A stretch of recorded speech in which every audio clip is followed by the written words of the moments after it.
तत्पुरुष समास से संबंधित समासांत प्रक्रिया के वर्णन के प्रसंग में आज एक अत्यंत महत्वपूर्ण सूत्र पर विचार किया जाएगा। सूत्र है आन महतः समानाधिकरण जातीययोः। यह सूत्र अत्यंत महत्वपूर्ण है। इसका उपयोग विशेषकर तत्पुरुष समास की प्रक्रिया में उसके उदाहरणों में पर्याप्त रूप से मिलता है। इसके बहुत उदाहरण मिलते हैं। आन महतः समानाधिकरण जातीययोः, यह सूत्र महत् शब्द के तकार के स्थान पर आकार आदेश करता है। महत् शब्द में तकार अंतिम वर्ण है, उसके स्थान पर आकार आदेश इस सूत्र के द्वारा किया जाता है। उसके बाद महत् में जो हकार उत्तरवर्ती अकार है और तकार के स्थान पर आदेश हुआ जो आकार है, दोनों को स्वर्ण दीर्घ हो जाता है, तो महत् शब्द महा के रूप में आ जाता है। और यह आकार अंतादेश कहाँ होगा, किन परिस्थितियों में होगा, इन सभी बातों पर पाठ में चर्चा की जाएगी। इसी से महादेव, महाब्राह्मण, महाब्रह्म, महाबाहु इत्यादि रूप, सुबाहु इत्यादि रूप सिद्ध होते हैं। अब इसका जो उदाहरण है, महत् शब्द में तकार को आकार अंतादेश का जो उदाहरण है, वह दो उदाहरण यहाँ पर ग्रंथकार ने दिए हैं। एक उदाहरण है महाब्रह्म, महाब्रह्म, महाब्रह्मा, और दूसरा उदाहरण है महादेव। ये दो उदाहरण इन्होंने दिए हैं। प्रथम उदाहरण है महाब्रह्म और महाब्रह्मा। महाश्चासो ब्रह्मा च, इस प्रकार से लौकिक विग्रह, महत्सु ब्रह्मंसु, इस प्रकार से अलौकिक विग्रह होता है। उसके बाद सन्महत् परमोत्तम उत्कृष्टः पूज्यमानैः, इस सूत्र के द्वारा महत् शब्द का समास कर दिया जाता है। तो महत् समास होते ही प्रातिपदिक संज्ञा शुभलुक होकर के महत् ब्रह्मन ऐसी स्थिति बन जाती है। ऐसी स्थिति में सूत्र आता है कुमहद्भ्याम अन्यतरस्याम। यह सूत्र आता है कुमहद्भ्याम अन्यतरस्याम।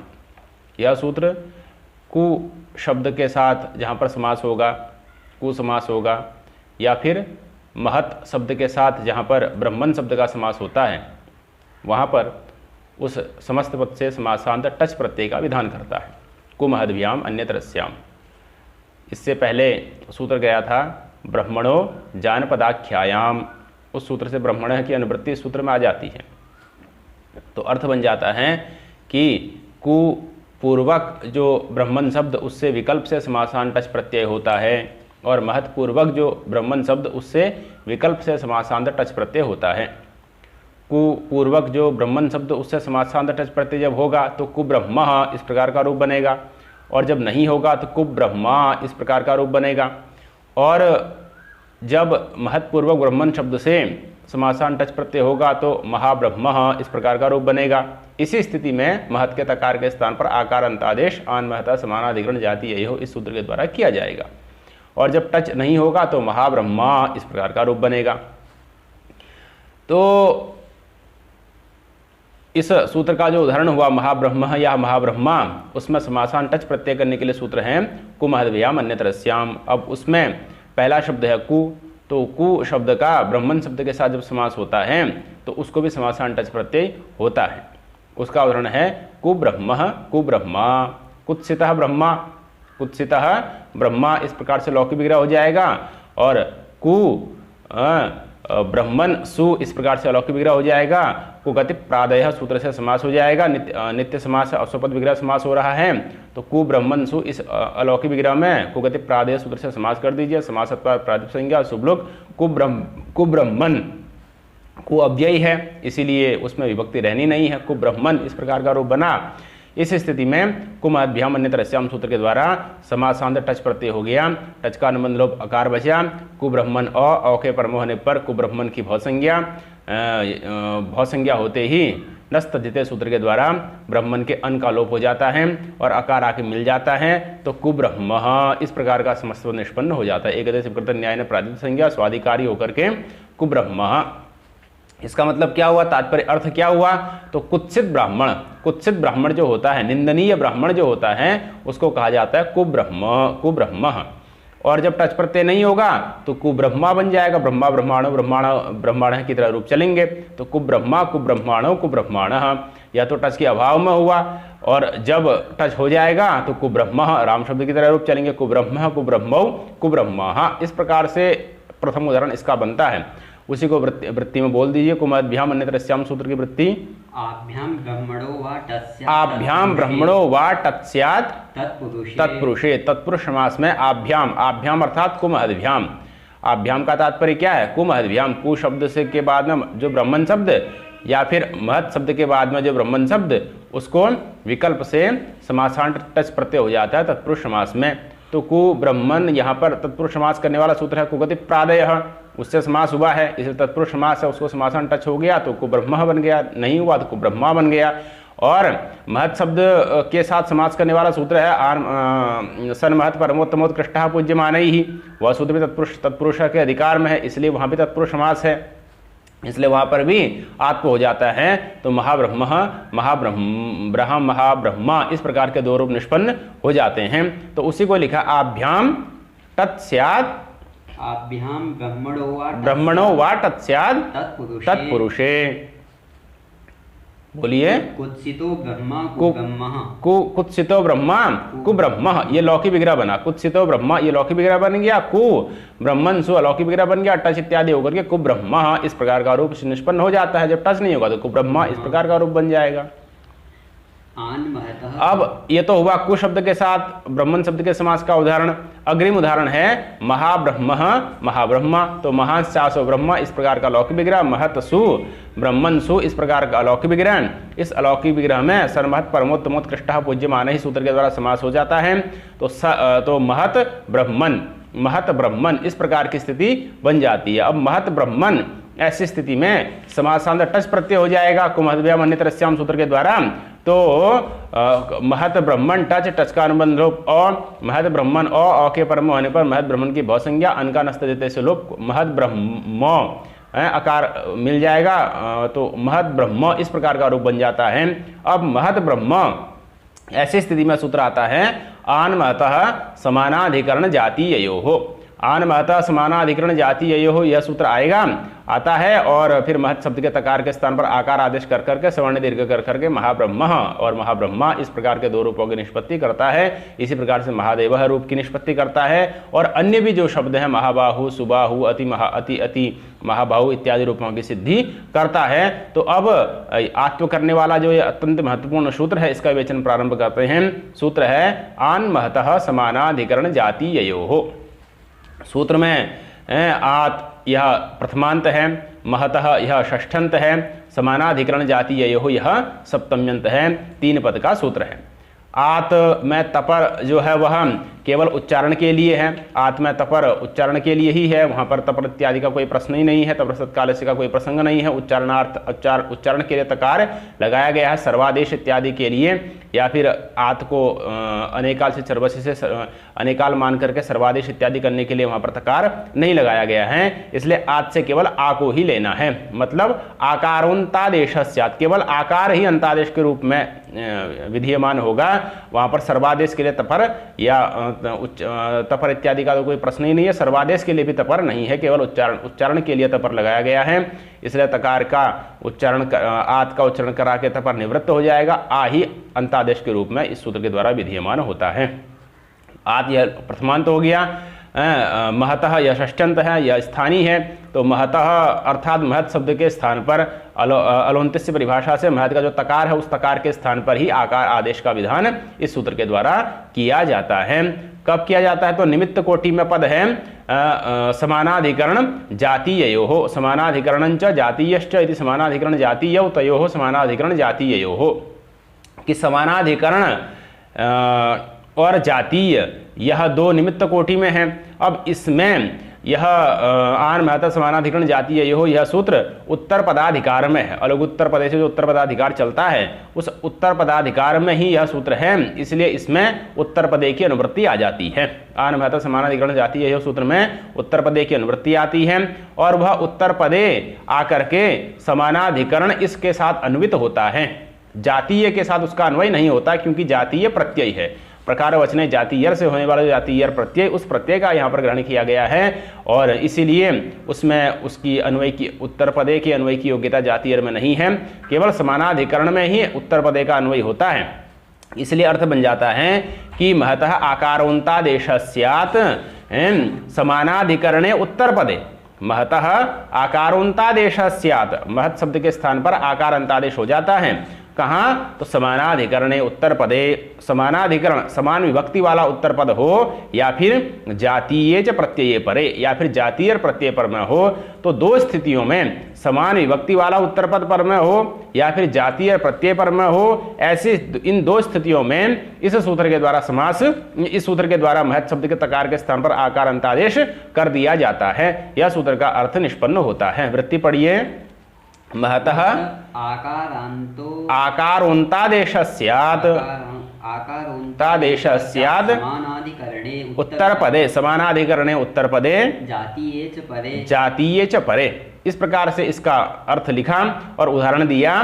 महाब्रह्म महाब्रह्मा महादेव महाजातीय, यह तीन उदाहरण इन्होंने दिए हैं। अब उदाहरण में सूत्र को घटा लेते हैं। महाश्चासो ब्रह्मा लौकिक विग्रह, महत्सु ब्रह्मन्सु अलौकिक विग्रह, सन महत परमोत्तमोत्कृष्टा पूज्यमाने सूत्र से समास, समास प्रातिपदिक संज्ञा शुभलुक, महत ब्रह्मन समासांत टच प्रत्यय, टच के परम होने पर भव संज्ञा, इसे नस्तदित से अनकालोप वर्ण सम्मेलन, महत ब्रह्म, ऐसी स्थिति बन गई है। अब जो महत ब्रह्म है वो समानाधिकरण समान विभक्ति वाला उत्तर पद पर में ही है, इसलिए महत शब्द के तकार के स्थान पर आन महत समानाधिकरण जातीय यो सूत्र के द्वारा आकार अंतादेश हो जाएगा। तो मह आ ब्रह्मण और इधर सवर्ण दीर्घ हो जाएगा महाब्रह्म। एकदश विकृत न्याय ने फिर प्रातिपदिक संज्ञा प्रातिपदिकत्वात् स्वादयः, स्वादी आ जाएंगे, स्वादिकारी होकर के ऋतु विसर्ग होकर के महाब्रह्म, महान ब्राह्मण जो होगा उसको कहा जाता है महाब्रह्म। ये तो हुआ टच के पक्ष वाला रूप। अब जब टच नहीं होगा तो महाब्रह्मा इस प्रकार का रूप निष्पन्न होगा। तो महाब्रह्म शब्द के तो राम शब्द की तरह रूप चलेंगे, महाब्रह्म महाब्रह्मो महाब्रह्मा, और महाब्रह्मा शब्द के ब्रह्मन शब्द की तरह रूप चल जाएंगे, महाब्रह्मा महाब्रह्माणो महाब्रह्माण। ये दोनों में अंतर है, टच पक्ष में रामवत और टच भाव में ब्राह्मणवत ब्रह्मावत। इस प्रकार से रूप भेद हो जाता है। तो ये तो हुआ आपका समानाधिकरण उत्तर पद के पर में होने पर उदाहरण। इसी प्रकार से समानाधिकरण उत्तर पद में होने पर दूसरा उदाहरण दे रहे हैं। महादेव, महाब्रह्म में तो समासान टच प्रत्यय वैकल्पिक रूप से होता है, विकल्प से होता है, लेकिन महादेव में कोई टच इत्यादि समासान प्रत्यय का कोई प्रसंग नहीं है, इसलिए उसको भी एक उदाहरण के रूप में दे दिया गया। तो महाश्चासव देव महत्सु देवसु, इस प्रकार से अलौकिक विग्रह हो जाएगा। महाश्चासव देव ये अलौकिक विग्रह है और महत्सु देवसु इस अलौकिक विग्रह में सन्महत परमोत्तमोत्कृष्टा पूज्यमाने सूत्र के द्वारा समास हो जाता है। महत देव बन जाता है और तकार के स्थान पर इस सूत्र के द्वारा आकार अंतादेश सवर्ण दीर्घ महादेव एकदश विकृत न्याय ने फिर प्रातिपदिक संज्ञा प्रातिपदिकत्वात् स्वादेह, स्वादिकारी होकर के महादेव, इस प्रकार का रूप निष्पन्न हो जाता है। तो समानाधिकरण उत्तर पद के पर में होने पर उदाहरण दिए गए। महाब्रह्म महाब्रह्मा एक हुआ और महादेव यह दूसरा हो गया। और दूसरा अग्रिम जातीय प्रत्यय के पर में होने पर भी महत् शब्द के तकार के स्तर पर आकार अंतादेश होता है। इसका उदाहरण है महाजातीय, महतः प्रकार इव, महतः प्रकार इव। इस विग्रह में महत शब्द से प्रकार वचने जातीय सूत्र के द्वारा जातीय प्रत्यय हो जाता है, जातीय प्रत्यय का जातीय अवशिष्ट रहता है।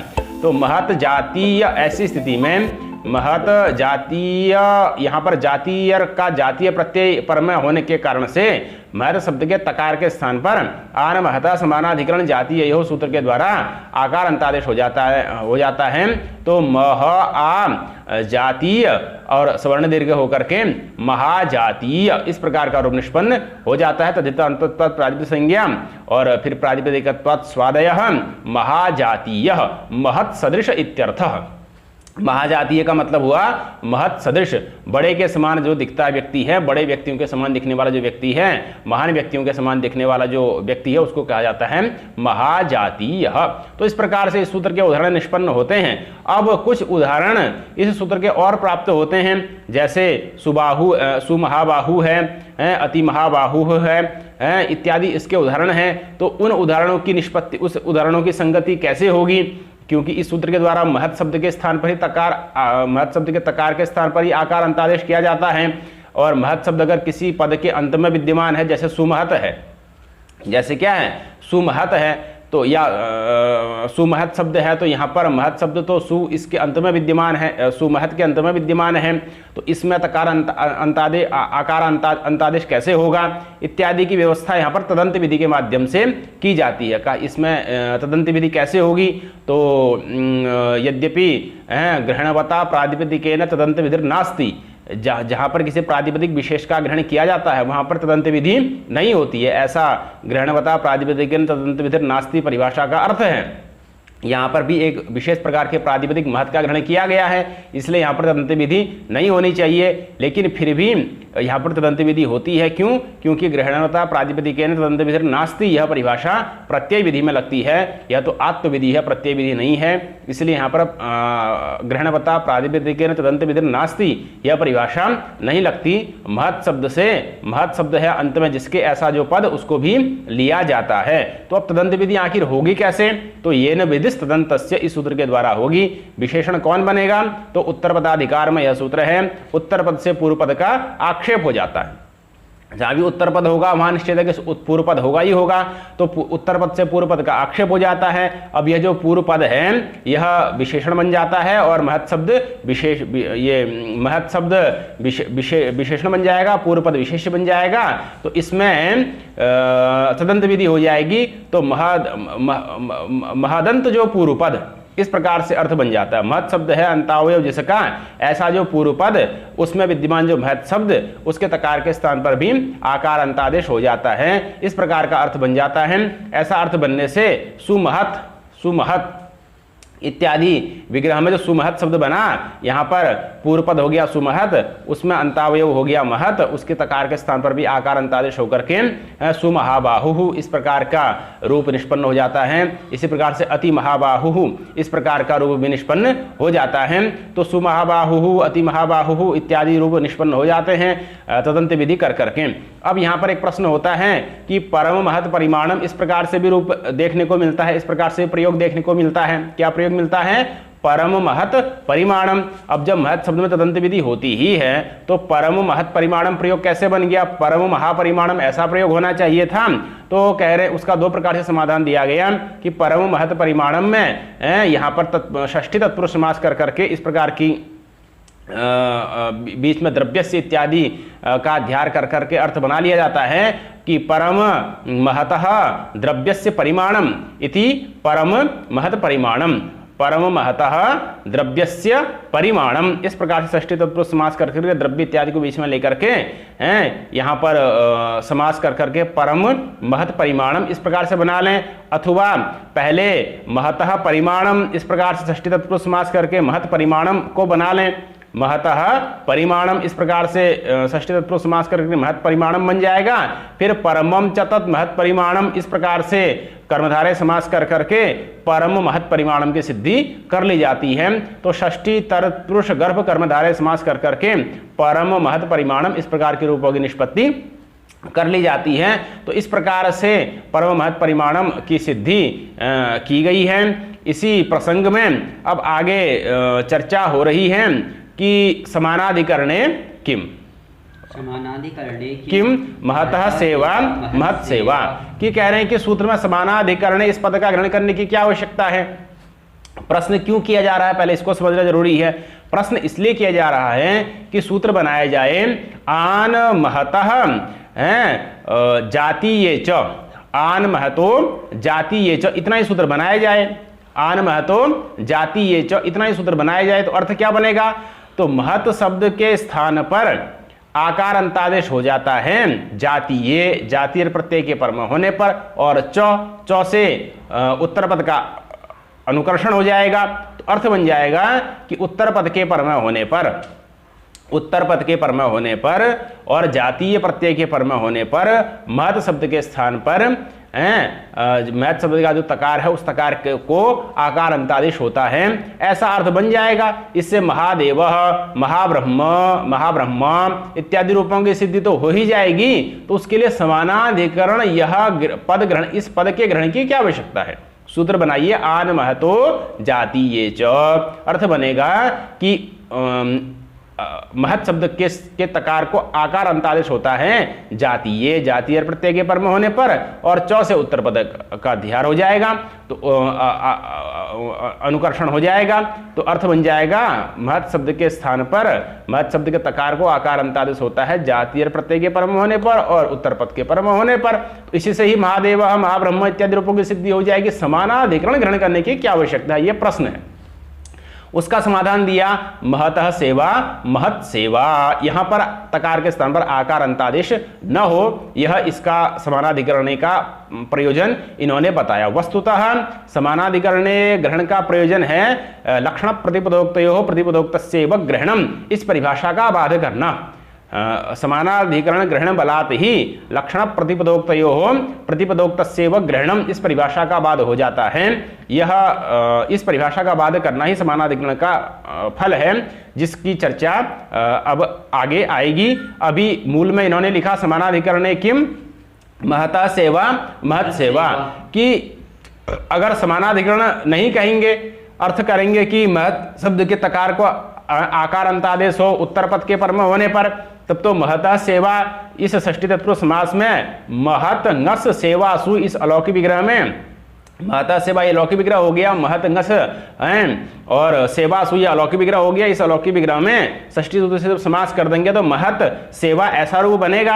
अब यहाँ पर भी सेवा उत्तर पद है, इस सेवा रूप उत्तर पद के परम होने पर महत शब्द के तकार के स्थान पर आकार अंतादेश होने लगेगा, जो कि इसलिए फिर महासेवा इत्यादि अनिष्ट रूप बनने लगेगा। लेकिन वो महासेवा न बने, महत सेवा ही बने, इसीलिए यहाँ पर समानाधिकरण उत्तर पद समानाधिकरण ग्रहण करना आवश्यक है। अब इससे क्या समानाधिकरण ग्रहण करने का फल क्या हुआ? तो जो उत्तर पद है वो समान अधिकरण वाला नहीं है, मतलब पूर्व पद में जो विभक्ति है तद विभक्त्यंत उत्तर पद नहीं है। पूर्व पद में महता में षष्ठी हो गई, सेवा में प्रथमा हो गई, वो प्रथमांत हो गया, इसलिए वो समानाधिकरण नहीं हुआ, समान विभक्ति वाला उत्तर पद नहीं हुआ, इसीलिए वहां पर आत्व नहीं होता है। तो महत सेवा इस प्रकार का रूप बन जाता है। अगर समानाधिकरण ग्रहण नहीं करते तो जहां पर विरुद्ध विभक्ति वाला उत्तर पद है वहां पर भी क्या हो जाता? आत्व हो जाता। महत सेवा की जगह महासेवा ऐसा रूप बन जाता। तो समानाधिकरण ग्रहण बलात् महत सेवा में आत्व नहीं होता है। अब यहां पर एक प्रश्न ये हुआ कि अगर समानाधिकरणे ऐसा ग्रहण नहीं करें तो भी महत सेवा रूप नहीं बनेगा। क्यों नहीं बनेगा? इसलिए नहीं बनेगा कि एक परिभाषा है लक्षण प्रतिपदोक्तयोः प्रतिपदोक्तस्यैव ग्रहणम, कि जहां पर लक्षण और प्रतिपदोक्त इन दोनों का ग्रहण हो वहां पर प्रतिपदोक्त का ही ग्रहण करना चाहिए, लाक्षणिक का ग्रहण नहीं करना चाहिए। जैसे आन महता समानाधिकरण जातीय सूत्र महत शब्द के तकार के स्थान पर आकार अंतादेश करता है। अब इस महत शब्द इस केवल महत शब्द विशेष का उच्चारण करके सन महत परमोत्तमोत्कृष्टा पूज्यमान ही सूत्र के द्वारा समास किया जाता है। तो अब सन महत परमोत्तमोत्कृष्टा पूज्यमान ही सूत्र भी महत शब्द का समास कर रहा है और उसका उदाहरण महाब्रह्म महादेव ये बताया है, और इसी महत शब्द का समास कर रहा है षष्ठी सूत्र भी महत सेवा महत सेवा में।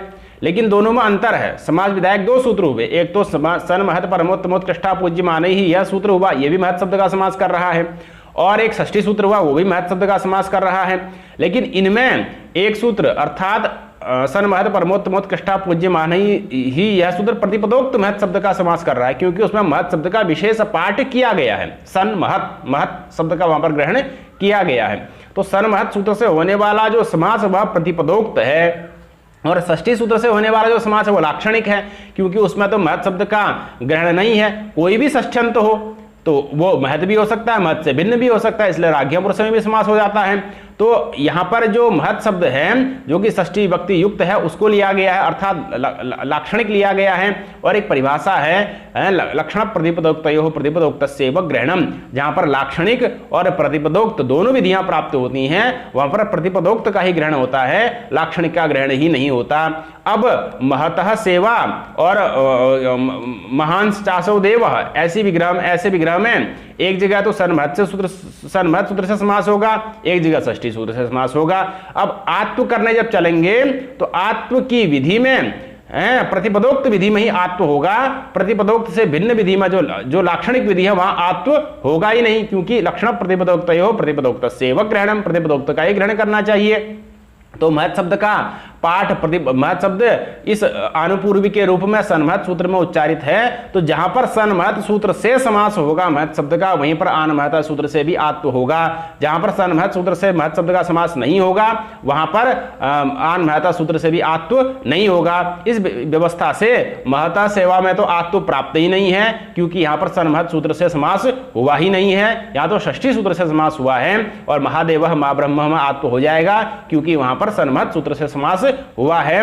तो इस लक्षण प्रतिपदोक्तयोः प्रतिपदोक्तस्यैव ग्रहणम इस परिभाषा से ही महता सेवा यहां पर आत्व की प्राप्ति ही नहीं है, उसके लिए समानाधिकरण यह ग्रहण करने की आवश्यकता ही नहीं है। तो अब प्रश्न तो वैसा ही रह गया कि समानाधिकरणे किम, कि समानाधिकरण का ग्रहण सूत्र में क्यों किया गया है, उसका उत्तर आगे लिख रहे हैं। पढ़िए मूल में, समानाधिकरणे किम महतः सेवा महत् सेवा लाक्षणिकं विहाय प्रतिपदोक्तः सन्महत् इति समासो ग्रहिष्यते। लाक्षणिकं विहाय प्रतिपदोक्तः सन्महत् इति समासो ग्रहिष्यते चेत, कह रहे हैं कि लाक्षणिक को छोड़ करके, लाक्षणिक कौन है तो षष्ठी सूत्र है, अनेक मन्य पदार्थ सूत्र हैं, ये सारे सूत्र लाक्षणिक हैं, इसमें किसी पद विशेष का ग्रहण नहीं किया गया है। तो कह रहे हैं कि लाक्षणिकम विहाय प्रतिपदोक्तः सन्महत् इति समासः गृह्यते चेत, अगर आप लाक्षणिक को छोड़ दें और सन्महत् सूत्र से होने वाला जो प्रतिपदोक्त समास है उसी का ग्रहण करें, और जहां जहां सन्महत् सूत्र से समास होगा वहीं पर आत्व होगा, ऐसी अगर व्यवस्था दें तो फिर महाबाहु न स्यात्, तो महाबाहु रूप की सिद्धि ही नहीं हो पाएगी। जबकि महाकवि कालिदास ने स्वयं रघुवंश में महाबाहु प्रयोग की सिद्धि की है, महाबाहु ऐसा प्रयोग किया है। तो अब अगर लक्षण प्रतिपदोक्तयोः प्रतिपदोक्तस्यैव ग्रहणम इस परिभाषा का आदर किया जाए और ये व्यवस्था बना दी जाए कि वही महत् शब्द के तकार को आकार अंतादेश होगा जहां जहां सन्महत् सूत्र से समास होगा, तो महाबाहु रूप की सिद्धि नहीं हो पाएगी। क्यों? महान्तौ बाहु यस्य, महान्तौ बाहु यस्य, महत औ बाहु औ, इस अलौकिक विग्रह में अनेक मन्य पदार्थ सूत्र के द्वारा महत् शब्द का समास हुआ है, और अनेक मन्य पदार्थ सूत्र लाक्षणिक विधि है, प्रतिपदोक्त विधि नहीं है। इसीलिए अगर ये नियम बन जाएगा कि लाक्षणिक प्रतिपदोक्त विधि में ही आत्व होगा, लाक्षणिक विधि में आत्व नहीं होगा, तो महाबाहु का जो महत है उसके स्तर पर आत्म नहीं हो पाएगा, महाबाहु ये प्रयोग ही सिद्ध नहीं हो पाएगा। लेकिन चूंकि महाकवि कालिदास ने महाबाहु प्रयोग किया है और महाबाहु प्रयोग होता ही है, इसीलिए इस बात का ज्ञापन मिलता है कि आनमहता सूत्र में जो लाक्षणिक है और जो प्रतिपदोक्त है उन दोनों का ही ग्रहण किया जाता है। केवल लाक्षणिक का ग्रहण नहीं होता और केवल प्रतिपदोक्त का ग्रहण नहीं होता, अपितु लाक्षणिक का भी ग्रहण होता है और प्रतिपदोक्त का भी ग्रहण होता है। तो लाक्षणिक का ग्रहण होने से क्या हुआ? महता सेवा में नहीं हुआ और महाबाहु में आत्व हो गया हैं। और क्या बोलते हैं, उधर प्रतिपदोक्त का ग्रहण करने से क्या हुआ? महादेव महाब्रह्म में आत्व नहीं हुआ, आत्व हो गया, महादेव महाब्रह्म में आत्व हो गया। तो अब यहां पर अभी तक के विवेचन से यह सिद्ध हुआ कि लाक्षणिक में भी आनमहता सूत्र लगेगा और प्रतिपदोक्त में भी आनमहता सूत्र लगेगा। जब ऐसी स्थिति है तो फिर लक्षण प्रतिपदोक्तयोः प्रतिपदोक्तस्यैव ग्रहणम इस परिभाषा का क्या होगा? इस परिभाषा का क्या इसकी यहाँ पर प्रवृत्ति नहीं होती है, इसका ज्ञापन कैसे मिलेगा? तो इसका ज्ञापन मिलेगा समानाधिकरण इस पद के ग्रहण से। समानाधिकरण ये पद आकर के बताता है कि तस्मात् लक्षण प्रतिपदोक्तयोः प्रतिपदोक्तस्यैव ग्रहणम इति परिभाषा इह न प्रवर्तते, कि समानाधिकरण पद आकर के ही बताएगा कि यहां पर लक्षण प्रतिपदोक्तयोः प्रतिपदोक्तस्यैव ग्रहणम यह परिभाषा नहीं लगती है। तो इसका फल यह होगा कि जहां भी समानाधिकरण उत्तर पद होगा वो भले ही वहां पर सूत्र करने वाला, वहां पर समास करने वाला सूत्र लाक्षणिक हो चाहे प्रतिपदोक्त हो, दोनों स्थल पर समास हो जाएगा। इसीलिए महांतो बाहु यस्य, यहां पर जो उत्तर पद है वो समानाधिकरण है, वहां समास हो गया, महाबाहु बन गया, जबकि ये लाक्षणिक विधि है। और महाश्चासौ देव, यहां पर भी समानाधिकरण उत्तर पद है, यहां पर भी आत्म हो गया, जबकि यह प्रतिपदोक्त विधि है। महत सेवा, महत सेवा में समास नहीं हुआ, यद्यपि वो लाक्षणिक विधि है, लेकिन वहां पर समानाधिकरण उत्तर पद नहीं है। वहां पर सेवा जो है प्रथमांत हो गया, महत षष्ट्यंत हो गया, समानाधिकरण उत्तर पद में नहीं मिला, इसलिए महत सेवा इस रूप की सिद्धि नहीं, महासेवा इस रूप की सिद्धि नहीं हुई, बल्कि महत सेवा ऐसा ही रह गया। तो समानाधिकरण इसके द्वारा ही यह बात ज्ञापित होती है कि लक्षण प्रतिपदोक्त एवं प्रतिपदोक्त सेवक ग्रहणम, इस परिभाषा का इस सूत्र में, इस परिभाषा की इस सूत्र में प्रवृत्ति नहीं होती। उसी को मूल में लिखा गया है कि लक्षण प्रतिपदोक्तस्यैव ग्रहणम इति परिभाषा नेह प्रवर्तते समानाधिकरण ग्रहण सामर्थ्यात्, समानाधिकरण ग्रहण सामर्थ्य से ही लक्षण प्रतिपदोक्त एवं प्रतिपदोक्तस्यैव ग्रहणम इस परिभाषा का यहाँ पर बाद हो जाता है। तो इस प्रकार से समानाधिकरण उत्तर पद होना चाहिए, पूर्व पद में महत् शब्द होना चाहिए है। अब वहां पर समास चाहे लाक्षणिक विधि से हो चाहे प्रतिपदोक्त विधि से हो, किसी भी विधि से वहां पर समास है तो उसमें दोनों जगह आत्व होगा। लेकिन जहां पर लाक्षणिक विधि से समास है, समानाधिकरण उत्तर पद नहीं है, वहां पर समास नहीं होगा, इसलिए महत् सेवा में समास, वहां पर आत्व नहीं होगा, इसलिए महत् सेवा में आत्व नहीं होता है, महासेवा ऐसा रूप नहीं बनता है। आगे बोलिए। अब प्रश्न यहां पर एक प्रसंग यहां पर पूरा हुआ, ये महत् शब्द के आत्व का प्रसंग पूरा हो गया। अब इसके बाद एक प्रयोग आता है एकादश। एकादश यह संख्या है। अब प्रश्न ये है कि आत्व करने वाले कुछ सूत्र हैं। एक तो आन महत समानाधिकरण जाती है, यह सूत्र है, और आगे सूत्र और आएंगे, द्वष्टन संख्या मवोब्रीह्य शीत्यो इत्यादि सूत्र आएंगे। अब आन महत समानाधिकरण जाती है, यह सूत्र केवल महत् शब्द को आकार अंतादेश करता है। द्वष्टन संख्या बहुब्रीह्य शीत्यो इत्यादि सूत्र द्वि और अष्टन शब्द को आकार अंतादेश करते हैं।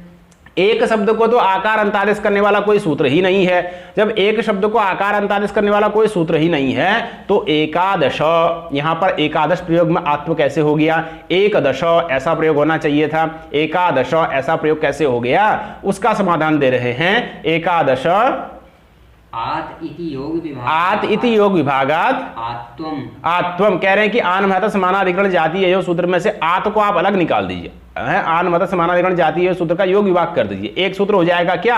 आत। तो आत इस सूत्र से क्या होगा? तो महत शब्द से इतर भी जहां पर आत्व अपेक्षित है वहां पर आत्व हो जाएगा। तो महत एक शब्द में भी इसी आत सूत्र से क्या हो जाएगा? आत्व हो जाएगा। तो एकादश इस प्रकार का रूप निष्पन्न हो जाएगा। अब यहां पर बात यह है कि महाभाष्य में इस प्रकार का योग विभाग देखा नहीं गया है। आन महत समानाधिकरण जाती है सूत्र का योग विभाग महाभाष्य में नहीं देखा गया है। तो उसका दूसरा समाधान दे रहे हैं कि प्रागे का दशभ्यो छंदसी यह सूत्र है ना, प्रागेकादशभ्य छंदसी यह सूत्र है। इस सूत्र में आचार्य पाणिनि जी ने स्वयं एकादश इस प्रकार का प्रयोग किया है।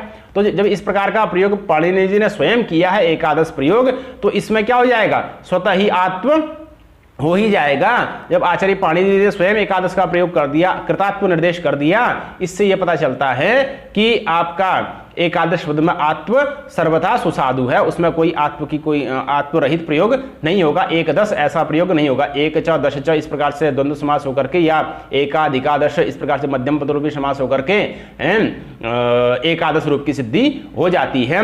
इसमें आचार्य नागेश जी ने एक समाधान और दिया, बोले कि अन्येषामपि दृश्यते सूत्र के द्वारा आप यहां पर आत्व कर दीजिए। अन्येषामपि दृश्यते इस सूत्र से क्या हो जाएगा?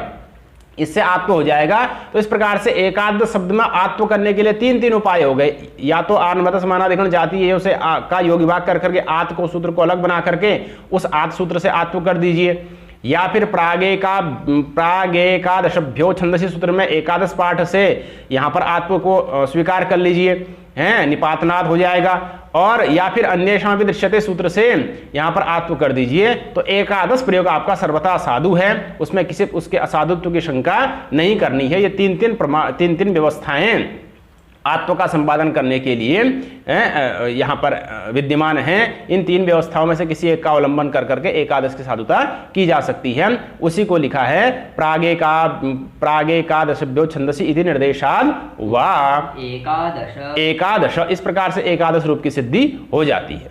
महति शब्दस्य, अब प्रश्न ये है कि महत शब्द के साथ, महत शब्द का जब जातीय प्रत्यय परम होता है, महत शब्द के बाद में जब जातीय प्रत्यय होता है तो उसको आत्व होता है इस सूत्र के द्वारा। आन महत समानाधिकरण जातीय सूत्र के द्वारा, इसलिए महाजातीय इस प्रकार का रूप बनाया है। अब कह रहे हैं कि क्या महती शब्द के स्थान पर भी आत्व होगा कि नहीं होगा। जैसे महत शब्द के स्थान पर आत्व होता है उसी प्रकार से महती शब्द को भी आत्व होगा या नहीं होगा। होना तो चाहिए, क्योंकि प्रातिपदिक ग्रहणे लिंग विशिष्ट श्यापी ग्रहण परिभाषा बैठी है। जहां प्रातिपदिक का ग्रहण होता है वहां पर लिंग बोधक प्रत्यय विशिष्ट का भी ग्रहण होता ही है। तो आन महता समानाधिकरण सूत्र के द्वारा, आन महता समानाधिकरण जातीय सूत्र के द्वारा जब महत शब्द को आत्व होता है तो लिंग बोधक प्रत्यय विशिष्ट जो महती शब्द है, ञंत है, उगितस्य से ङीप होकर के जो महती बनता है उसमें भी आत्व इस सूत्र के द्वारा होना चाहिए। तो कह रहे कि नहीं हैं, महाभाष्यकार की इसमें सहमति नहीं है। उनका कहना है कि आन महता समानाधिकरण जातीय इस सूत्र में लिंग विशिष्ट परिभाषा की प्रवृत्ति नहीं होती है। जब लिंग विशिष्ट परिभाषा की प्रवृत्ति आन महता सूत्र में होती नहीं है तो फिर महती शब्द में तो आत्व आन महता सूत्र से होगा नहीं।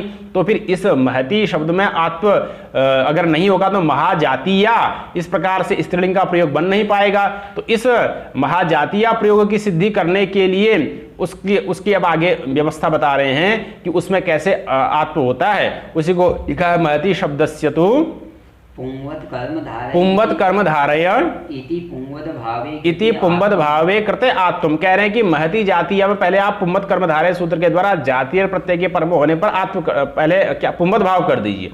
तो महती है महत्या प्रकार इव इस प्रकार से विग्रह हो जाएगा और महती शब्द से जातीय प्रत्यय हो जाएगा प्रकार वचने जातीय सूत्र से। तो महती जातीय बन जाएगा। अब जातीय के परम होने पर पुंवत कर्मधारय जातीय देशी यशु सूत्र के द्वारा जातीय प्रत्यय के परम होने पर पुंवत भाव होता ही है। तो महती को पुंवत भाव होकर के महत बन जाएगा। तो महत जातीय बन गया। अब जातीय के परम होने पर पुंवत इस सूत्र के द्वारा आन महत समानाधिकरण जातीय सूत्र के द्वारा आत्व हो जाएगा, सवर्ण दीर्घ हो जाएगा, महाजातीय बन जाएगा। स्त्रीत्व में स्त्रीलिंग में ले जाना है, टाप हो जाएगा महाजातीय। इस प्रकार से रूप निष्पन्न हो जाता है। एकदश विकृत न्याय ने फिर प्रातिपदिक संज्ञा स्वाधिकारी हो जाएंगे। हलियां भी दीर्घा से प्रत्यंग हल से सुका लोप हो जाएगा। तो रमा की तरह महाजातीय इस प्रकार से रूप निष्पन्न हो जाता है। तो मह है जो महान पुरुषों की तरह जो स्त्री होती है उसको कहा जाता है महाजातीय। तो इस प्रकार से यहाँ पर महाजातीय रूप की सिद्धि करने के लिए पहले पुंवत भाव का आश्रय लिया गया, फिर आत्व किया गया। क्यों? क्योंकि लिंग विशिष्ट परिभाषा की आन महता सूत्र में प्रवृत्ति नहीं होती, ऐसा महाभाष्यकार का मानना है। इसीलिए यहाँ पर लिंग विशिष्ट परिभाषा से काम नहीं चल सकता था। उसके लिए अलग से व्यवस्था कल्पित की। पुंवत कर्मधारय से पहले पुंवत भाव किया, फिर आत्व किया, फिर सवर्ण दीर्घ इत्यादि होकर के महाजातीय इस प्रकार से रूप निष्पन्न हो गया। उसी को मूल में लिख रखा है महती शब्दस्य तो पुंवत कर्मधारय इति पुंवत भावे कृते आत्वम। तो महाजातीय इस प्रकार का रूप निष्पन्न हो गया है। आगे इसी प्रसंग में महत आत्वे घास अब कुछ एक दो तीन वार्तिक है, उन वार्तिकों का यहाँ पर विवेचन दे रहे हैं। महतः आत्वे घास कर विशिष्टेषु उपसंख्यानम की महत सब की पुंवत भावश्च महतः आत्वे घास कर विशिष्टेषु उपसंख्यानम पुंवत भावश्च कि महत शब्द को जब आत्व करना हो तो घास कर विशिष्टेषु उपसंख्यानम घास के परम होने पर, कर के परम होने पर, विशिष्ट के परम होने पर भी आत्व होता है। और पुंवत भावश्च पुंवत भाव भी हो जाता है। स्त्रीलिंग में होगा, महती शब्द होगा तो उसको पुंवत भाव भी हो जाएगा। तो इस प्रकार से वार्तिक का अर्थ हुआ। असमानाधिकरण्यार्थमिदम कह रहे हैं कि इस वार्तिक की आवश्यकता ही क्या है, सूत्र से हो जाता। तो कह रहे हैं सूत्र तो समानाधिकरण में ही करेगा, समानाधिकरण उत्तर पद में ही करेगा। असमानाधिकरण्यार्थमिदम जहां पर समानाधिकरण उत्तर पद न हो वहां पर भी आत्व हो जाए, इसके लिए इस वार्तिक का प्रारंभ किया गया। तो ये वार्तिक नियम कर देता है कि महत शब्द के स्थान पर अगर आत्व हो तो असमानाधिकरण यही उत्तर पद में होने चाहिए। घास कर विशिष्ट इतने ही उत्तर पद में होने चाहिए, तभी उसको आत्व होगा। इनसे भिन्न उत्तर पद में होने पर, असमानाधिकरण उत्तर पद में होने पर आत्व नहीं होगा। उसी को लिखा है महतः आत्वे घास कर विशिष्टेषु उपसंख्यानम पुंवत भावश्च असमानाधिकरण्यार्थम असमानाधिकरण्यार्थम इदम महतः महत्या वा। तो महतः घासः महाघासः महत्याः वा घासः महाघासः दोनों अगर पुल्लिंग के साथ समास करेंगे महतः घासः षष्ठी तत्पुरुष समास हो जाएगा, महत घस घाससु अलौकिक विग्रह में समास हो जाएगा। असमानाधिकरण उत्तर पद में है ही है लेकिन वार्तिक से समास हो जाएगा, वार्तिक से आत्व हो जाएगा, महाघासः इस प्रकार का रूप बन जाएगा। और महत्याः घासः महति घस घाससु इस अलौकिक विग्रह में समास करेंगे तो पहले पुमत भाव कर दीजिए फिर आत्व करके सवर्ण दीर्घ करके महाघासः रूप बन जाएगा। तो महतः घासः महाघासः महत्याः घासः महाघासः, यहाँ पर असमानाधिकरण उत्तर पद के पर में होने पर भी पुंबद भाव आत्व हो गया, पुंबद भाव हो गया। तो महत महाघासः या महाघासः पुल्लिंग में भी महाघासः और स्त्रीलिंग के महति के साथ समास करेंगे तो भी महाघासः रूप, तो दोनों जगह महाघासः ऐसा ही बनना है। तो महाघासः ये उदाहरण हुआ कर का है, महाकर महता कर महान आदमी का हाथ, महाघासः का मतलब महान आदमी की बड़े आदमी की घास है, बड़ी स्त्री जो है महती स्त्री उसकी घास, ये अर्थ है। महाकर महता कर महत घस कर सु अलौकिक विग्रह में समास हो जाएगा। षष्ठी सूत्र से समासत्व प्रातिपदिक संज्ञा इत्यादि होकर के महत के तकार को आकार अंतादेश होकर के महाकर ये रूप बन जाएगा। इसी प्रकार से महतः विशिष्ट महत घस विशिष्ट अलौकिक विग्रह में समास होकर के तकार आकार अंतादेश होकर के सवर्ण दीर्घ होकर के महाविशिष्ट इस प्रकार का रूप निष्पन्न हो जाता। तो महाकर महाविशिष्ट महाघास इत्यादि रूपों की निष्पन्नता इस वार्तिक के द्वारा हो जाती है। अष्टनः कपाले हविषि, यह अष्टन शब्द के नकार के स्थान पर आकार आदेश का विधान आकार अंतादेश करने के लिए वार्तिक है। अष्टनः कपाले हविषि, कपाल उत्तर पद में हो और हविषि हवि पदार्थ अर्थ वहां पर आता हो तो हवि पदार्थ अर्थ में अष्टन शब्द के नकार के स्थान पर आकार अंतादेश हो जाएगा। कपाले कपाल उत्तर पद में होना चाहिए, उसी को लिखा अष्टनः कपाले हविषि। अष्टा कपाल है ना, अष्टसु कपालेषु संस्कृतः इस लौकिक विग्रह में, अष्टन शुभ कपाल शुभ इस अलौकिक विग्रह में। तद्धितार्थोत्तर पद समाहारे चौ सूत्र के द्वारा तद्धितार्थ की विषयता में समास हो जाता है। संस्कृतम भक्षा से आगे चल करके अण प्रत्यय करना है, उस अण प्रत्यय का द्विगुण लुगन प्रत्यय से लुक हो जाएगा तो अष्टन कपाल बन जाएगा। नकार के स्थान पर इस सूत्र से आत्व कर दीजिए, सवर्ण दीर्घ कर दीजिए, अष्टा कपाल बन जाता है। आत्व सवर्ण दीर्घ होकर के अष्टा कपाल एकदश विकृत न्याय ने फिर प्रातिपदिक संज्ञा स्वाधिकारी इत्यादि होकर के अष्टा कपाल इस प्रकार का रूप निष्पन्न हो जाता है। तो अष्टसु कपालेषु संस्कृत अष्टन जस अष्टन सुप कपाल सुप तद्धितार्थ उत्तर पद समाहारे सूत्र से तद्धितार्थ की विषयता में समास। आगे चल करके जो अण प्रत्यय होगा उसका लुगन पत्ति से लुग इत्यादि होकर के आत्व सवर्ण दीर्घ होकर के अष्टा कपाल इस प्रकार का रूप निष्पन्न हो जाता है। तो अष्टनः कपाले हविषि अष्टा कपाल इस प्रकार का इसका उदाहरण निष्पन्न होता है। गवीच युक्ते, अब ये कह रहे हैं इसमें अष्टन की अनुवृत्ति आ जाती है। अष्टन शब्द के स्थान पर ही अष्टन शब्द का जो नकार है उसी के स्थान पर आकार अंतादेश यह भी वार्तिक करता है। लेकिन गवी गो शब्द के पर में होने गव शब्द के पर में होने पर उसी को इसका सूत्र इस वार्तिक का अर्थ स्वतः ही नीचे वृत्ति में आचार्य भट्टोजी दीक्षित ने स्वयं लिखा है, पढ़िए। गो शब्दे परे युक्त, हाँ, गो शब्दे परे युक्त इत्यर्थे गम्य, गो शब्द पर में होना चाहिए और युक्त अर्थ की गम्यमानता होनी चाहिए। तो गो शब्द के पर में होने पर युक्त अर्थ की गम्यमानता में अष्टन आत्म स्यादिति, अष्टन शब्द का जो नकार है उसके स्थान पर आकार अंतादेश हो जाता है।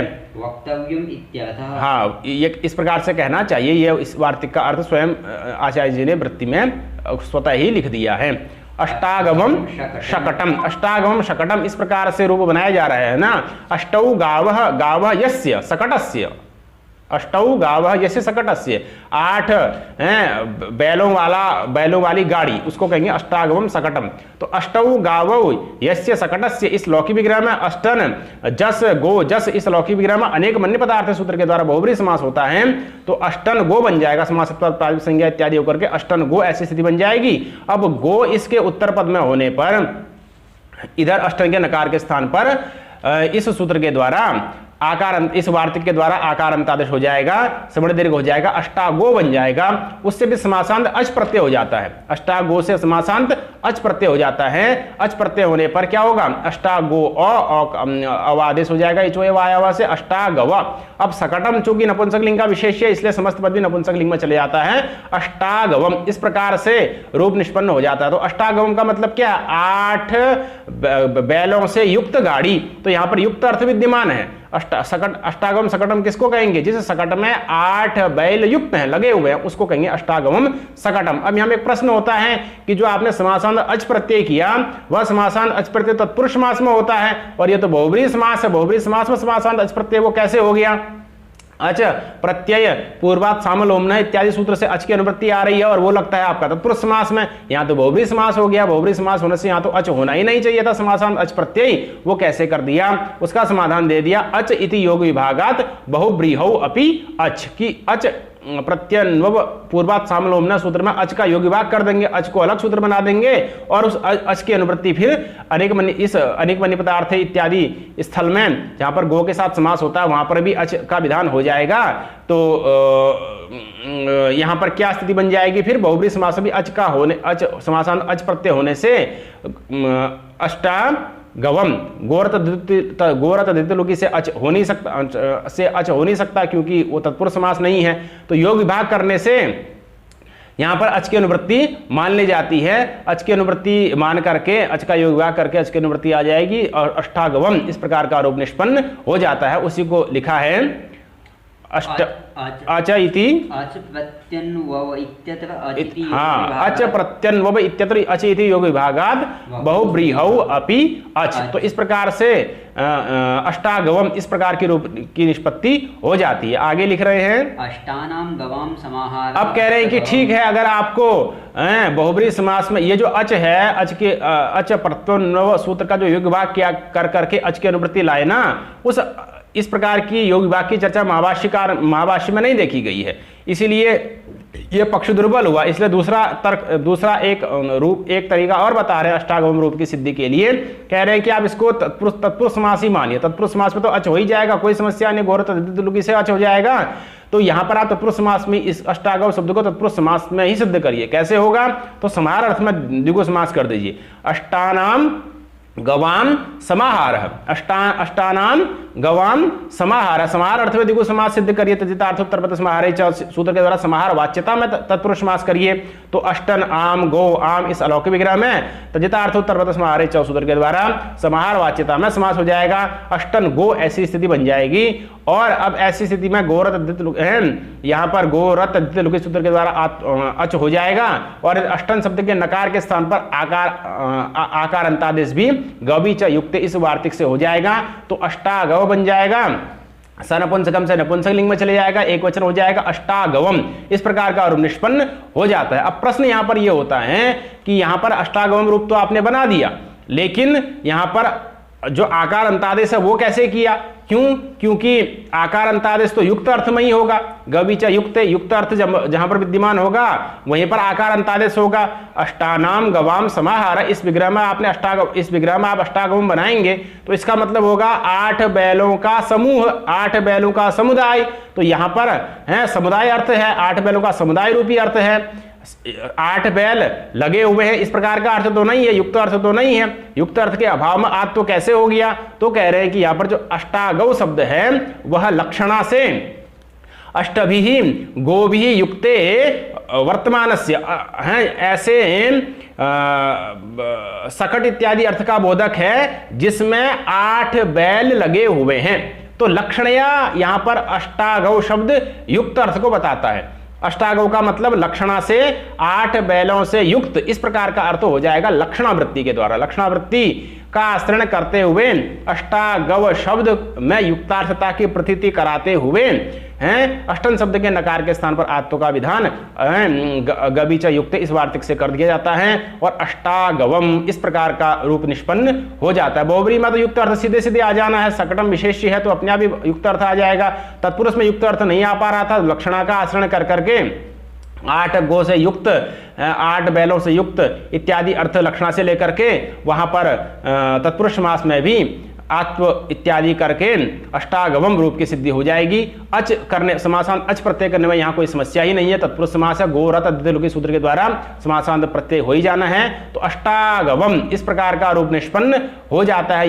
ये बहुब्रीहि कर्म तत्पुरुष समास में भी समाहार अर्थ में समास हुआ है, इसलिए नपुंसक लिंग होने में भी कोई समस्या नहीं है। सनपुंसकम से नपुंसक लिंग, द्विगुणिकोचरम से एक वचन, अष्टागवम यह रूप निष्पन्न हो जाएगा। बहुब्रीहि में सकटम विशेषिता इसलिए नपुंसक लिंग हुआ। यहाँ पर समाहार अर्थ में समास होने के कारण नपुंसक नपुंसकम से नपुंसकलिंग हो गया तो अष्टागम बहुब्री से बनाइए, अष्टागम चाहे तत्पुरुष से बनाइए, दोनों जगह अष्टागम की सिद्धि हो जाती है। अच का योग विभाग महाभाष्य में नहीं देखा गया था, इसलिए अलग से दूसरा तर्क देना पड़ा। तो इतनी चर्चा उसी को मूल में लिखा है, मूल में इसका अर्थ पढ़ दीजिए। तद्युक्त्वात् शकटम तद्युक्तत्वात् शकटम अष्टागमम। तद्युक्तत्वात् अर्थात अष्टभिः गोभिः युक्तत्वात्, 8 बैलों से युक्त होने के कारण जो शकट है उस शकट को क्या कह देते हैं? अष्टागमम कह देते हैं। 8 बैल जिस हैं सकट में, जिस गाड़ी में लगे हुए हैं, उस गाड़ी को भी क्या कह देते हैं? अष्टागम कह देते हैं। यद्यपि शक्ति वृत्ति से, अभिधा वृत्ति से अष्टागम अर्थ का अर्थ सकट नहीं हो सकता, लेकिन लक्षणा वृत्ति से तद्युक्तत्वात्, इस प्रकार से लक्षणा का आचरण कर करके उससे युक्त इत्यादि अर्थ की कल्पना कर करके लक्षणा से अर्थ लेकर के अष्टागम सकटम इस प्रकार की रूप की निष्पत्ति कर दी जाती है। और अष्टागम सकटम इस प्रकार का रूप निष्पन्न हो जाता है। तद्युक्तत्वाद अष्टागमम सकटम। इस प्रकार से इस सूत्र का भी विवेचन पूरा हुआ। अब इसी प्रसंग में आत्व करने वाले अन्य सूत्र भी हैं। द्यष्टनः संख्यायाम बहुब्रीय सीत्यो हो, यह एक प्रधान सूत्र है जो कि आत्व करता है। इसका संख्या में बड़ा उपयोग होता है। कहाँ पर आत्व होगा? अष्टादश बनेगा या अष्टदश बनेगा, अष्टाविंशति बनेगा या अष्टविंशति बनेगा, अष्टात्रिंशत् बनेगा या अष्टत्रिंशत् बनेगा, अष्टाचत्वारिंशत्, अष्टचत्वारिंशत् इत्यादि जो संख्या में इसका बड़ा उपयोग आता है। और इसके बारे में भ्रमात्मिका स्थिति भी रहती है, कहाँ अष्टादश होगा, कहाँ अष्टविंशति इत्यादि ये सब व्यवस्था होती है। तो इस भ्रमात्मिका स्थिति का निवारण इन सूत्रों का, जो अग्रिम सूत्र हैं द्रष्टन संख्या इत्यादि सूत्र, इनका ज्ञान प्राप्त करके आसानी से किया जा सकता है, जिनका विवेचन अग्रिम पाठ में किया जाएगा।